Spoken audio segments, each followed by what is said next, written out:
What is up, YouTube? It is your boy echo-YGO coming at you guys with a brand new video. I got my boy right here, Ma, bro. What's up, man? Not much at all. Echo-YGO. Echo-YGO. My boy Ma right here. We've actually done a profile before in real life. It was Earth Fair. If you guys want to check it out. Before we start the video, I want you guys to sub to my boy Ma, bro. He posts actually Edison content, and he got top 4 at the Ultimate Time Wizard YCS, and what is it, Indianapolis or whatever that? How do you say that shit? Indianapolis, yeah. Indianapolis. What's up, Paul? What we doing, man?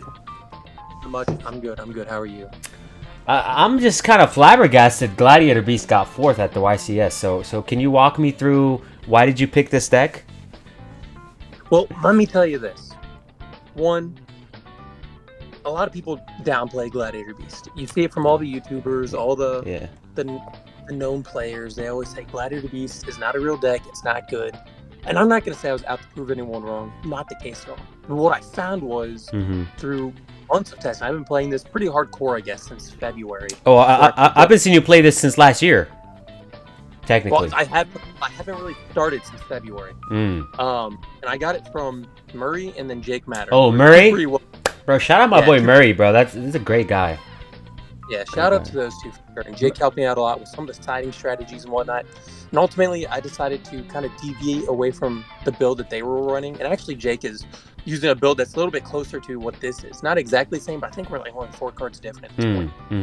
But I came to find out in February. Yeah. You know, I played in tournaments. I got 3rd place at a pretty large, like 40-person in real life tournament. And then was kind of smoking every one of my locals, won a couple locals, went undefeated, stuff like that. And so, you know, despite everyone saying Gladiator Beast is like a bad deck, when you go on and you legitimately play the deck, what I found was the deck has really good matchups. People will lose to it, and then they'll just say, oh, it's because Gladiator Beast is a bad matchup. And that kept happening over and over and over outside of exactly Hero Beat and Blackwing. So those are 2 very popular decks. But what I was thinking when playing this deck, my gut feeling was telling me there's going to be a lot of Hero Frogs, there's going to be a lot of Dragon Turbo, a lot of Amaryllis, and Vayu? How good is the Vayu matchup in this? Yeah, I think it's decent. I did lose to it today, but I think it's kind of a 50-50, just kind of based on the die roll, to be honest. But I really thought it was going to be those 4 decks. And generally, I think Gladiator Beast, specifically because of Gladiator Beast Retiari, best card in the deck, in my opinion. Retiari. Hey. Okay. This is the guy that banishes, right? Yep. Yeah, it sure is. So ultimately, I decided to go with the deck. I've been playing it since February, like I said, pretty heavily. I felt really comfortable with it. And, you know, some of the plays that the deck has, it just, no other deck can make what this deck makes. And by that, I mean, other decks have Rio, they have JD, they have Dark Arm Dragon, Synchros, wherever it is, Absolute Zero. And this deck doesn't have access to that. And this deck can't play like any other deck. But also, no other deck can play like Gladiator Beast with access to Hurt. There's no other card that does Heraclinos.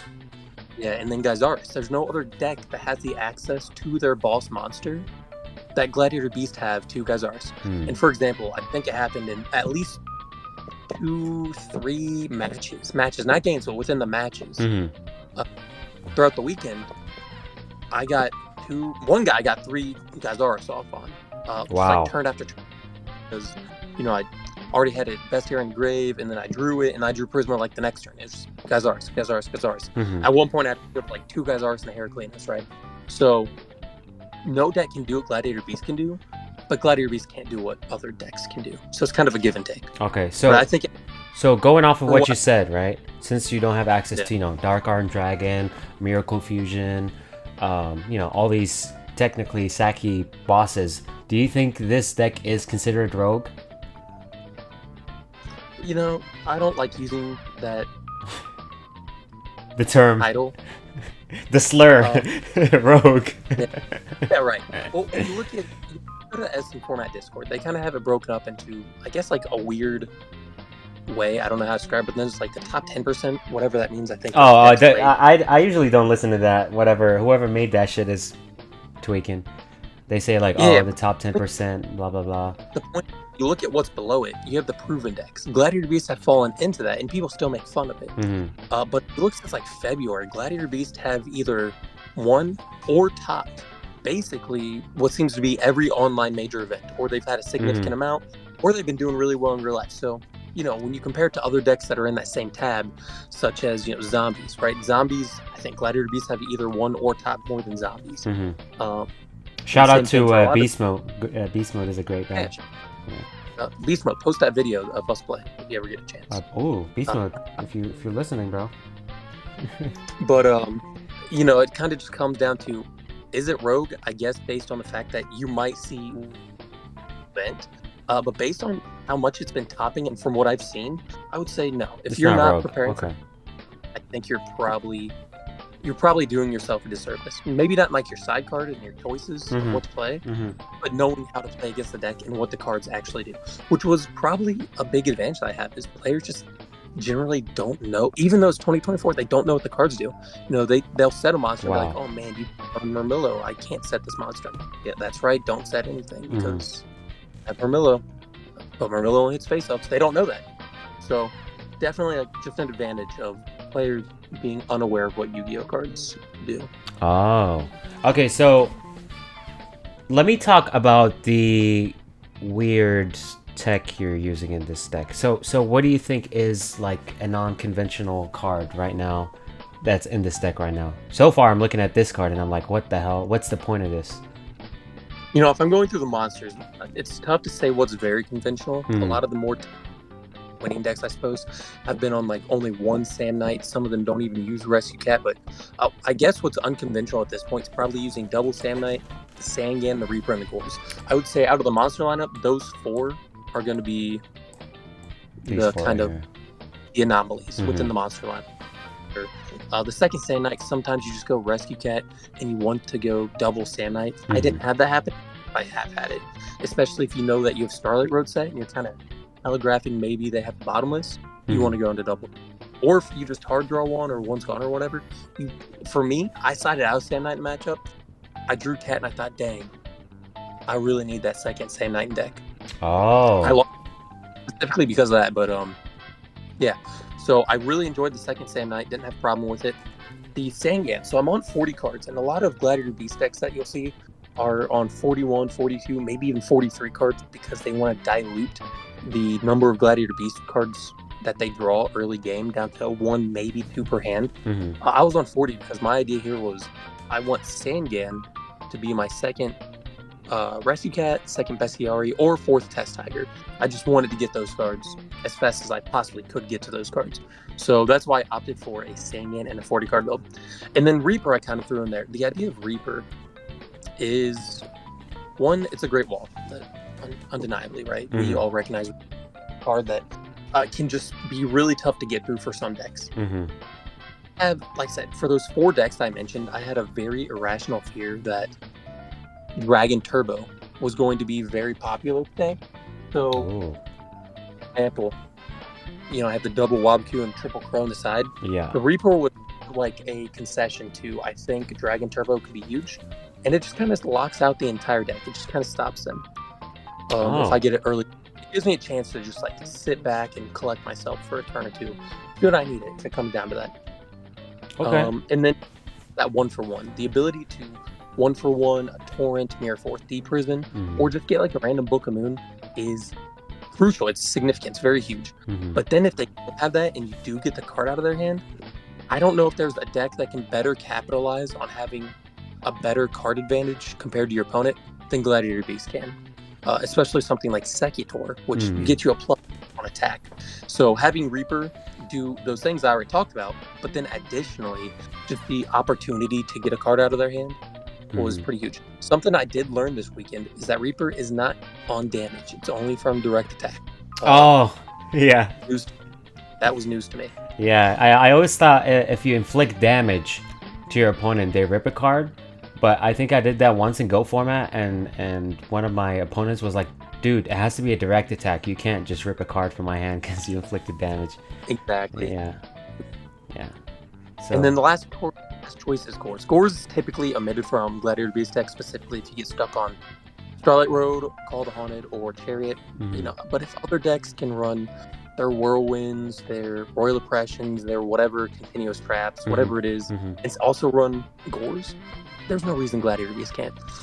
I don't think this card specifically came up this weekend, but it's come up enough for me over the past couple of months that I absolutely love having it in the deck, and it's absolutely warranted its spot.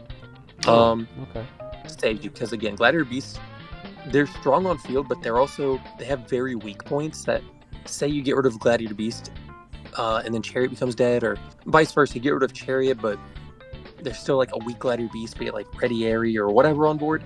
It's just sometimes it can be very easy to get through those fields that if they are able to get empty and they use up a lot of resources to get through it, and then I just drop Gorth because they don't expect it, it kind of turns around a lot of games. Okay. And what are your thoughts on why aren't you playing Shrink? So I was on Shrink for a while. That was probably... Shrink would be my 41st card, actually. It was kind of tied between something like Shrink, Heavy Storm, Cold Wave, just something like that. But like I said, if I wanted to get down to 40, Shrink was a card that had to go.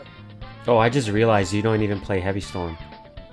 No. Oh, is that normal in GBs? I don't know. I don't know if it's... I wouldn't call it normal. I wouldn't call it abnormal. It's just like I just thought your choice. My mind was between the Dust Tornadoes, the MST, and just my general playability. There weren't back rows that I was fearful of. Bottomless can be hampering. Oh. But whatever. Like it didn't bother me. So let's say someone bottomlesses you chain book and the monster doesn't die, right? Yes. And then you just like set a deep prison to protect it or something, or if it came up, that can happen. Yeah, absolutely. Okay. I mean, the 3 Dust Tornadoes are kind of weird to me. I think is that also just not something you usually see in GBs? Again, I don't know if there's one standard GB list. I actually got this from Jake. He was on the Triple W. Jake Mattern, who's a pretty prolific and well-known Gladiator Beast player. Shout out to him, bro. Yeah. I don't want to say yeah, go ahead. Standard, but when you're looking at some of the deck's bad matchups, specifically being Hero Beat and Blackwing, I don't know if there's very many trap cards or cards in general that are better than Dust Tornado. Having that main deck Dust Tornado to just hit like the Black Whirlwinds, the random Sparks, or whatever it is, and specifically Oppression, is better than main decks. And then side them out as I don't need them, depending on matchup. And even then, Dust Tornado can still be usable in like the stereotypical Frog matchup, hitting those powerful hand traps, or when they side in Dimensional Prisons or whatever. Like Dust Tornado, I'll probably still keep in one, sometimes 2 copies, depending on how heavy their back row is that I can see in game 1. So yeah, I don't have a problem with 3 Dust Tornado. This was probably the one card. So I originally was on 3 Deep Prison 2. Dust Tornado was like the card I was not willing to drop. Go down on numbers, so I fluctuated between like 3 Deep Prisons, main decking 1 to 2 Chariots, but Dust Tornado, I've had too much good experience with Dust Tornado to drop it. It's too goated, huh? Just set it, use it to end phase, and then set something else to do stuff like dodge, trap, dust shoot, or hit a back row and then set a Solemn or whatever it might be, set a War Chariot, who knows, right? Opportunity endless with Dust Tornado. Card is so good. So good. Okay. I want to move on to the side deck and talk about this card. How did this one perform? In general, it hasn't been a bad card by any means. It did not come up this weekend, as it's typically just reserved for like Lightsworn Honest decks, and then Blackwing with Clue. I only played 1 Blackwing deck, and I didn't draw it. So, in general, a decent enough card to make sure I have a Gladiator Beast survive, hand trap, or just a battle. And then tag out to Murmillo to kill whatever it is that they had. And it dodges, obviously, like the Heavy Storms, I don't know, Brios, or whatever it might be. So yeah, I think at 1 copy, it's a decent enough side deck. Certainly something that could be moved around, but it's basically a spell card. And what I wanted to go for was less monsters. So in this case, stuff like Test Tiger, the Deep Rose, the Hedgeguard, they're essentially just spells. And what is Hoplimus for? Why is it on the side? Hero beat Blackwing. Okay, it's And just big booty and it attacks. Yeah, and if I'm going first, like Value, if I'm going first, I can side it in. So that way, if I do happen to draw, I can just set it, and maybe they'll run into it with Armageddon Knight, Dark Refer, something like that. Okay. And Ancient Forest. I've never seen this card in my life. What is card's insane. Gladiator Beast field spell. Beats the hamsters, beats the Rykos. Gladiator Beast get to attack and still tag out, and then it's just like a pseudo non-stop threatening roar. Helps against dragons, helps against stuff like Titanial, just to make sure that my monsters can either A, not be attacked, or B, if they are attacked, their monsters are dying at the end phase. So if they don't have an immediate out, some kind of back row or something like that, or Brio or whatever, it can just really just kind of pause a game and kind of act as almost like a Swords of Revealing Light for indefinite times until I draw what it is I need to draw. Okay, so it just it negates the flip effects. And your monsters die in the end? If a monster attacks, destroy it at the end of the battle phase. But you can trigger the GBs before. Yes. Ooh, this is very spicy. Okay, and you said this is for like Turbo, right? For Dragon Turbo matchups. Yeah, it ended up siding that in. Just basically, the Crows and the Wabaku were for any just like deck that's like, hey, I'm gonna blow up the field and try to go for an OTK. Yeah. Additionally, I sided in against the Blackwings to help try. I sided one copy against Blackwings to help try to avert like Icarus attack. If they went for an offensive Icarus attack, and I just had Wabaku set, and I could just chain it and then kind of. And then you live. Or offensively, I can just attack, flip Wabaku, and then get my tag. Okay. And what about this trap hole right here? This singular trap hole. What was that for? More Blackwing hate has been. You hate Blackwings, huh? This deck's Kryptonite is 1800 attack and higher. Okay. So. And I'm assuming this you can side this in for Blackwings too, for the Icaruses and the bottomless and stuff. Yeah, and Hero Beat. So Gemini the trap card. So far, let me say you're going against Hero Beat. Your side again, right? What do you side? Like this? Oh, I don't want to get too much into that right now. I'm gonna actually have. You know what? I'm gonna go over my thought processes of kind of what I've observed and learned, I guess, throughout the week and playing at a much bigger and definitely making up to a very high level of competition, and then how each individual card kind of played out in siding patterns and things like that. You know what? That's great. That's a great segue to tell people to go sub to your channel, and this is probably going to be the end of the video.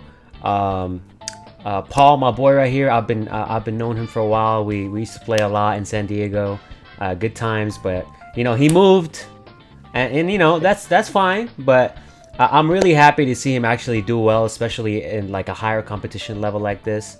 My boy Ma, please subscribe to him, guys. Drop a like, drop a sub. Ma, any last words, bro? Ali, you know I appreciate you, man. You know I appreciate you. I love you, bro.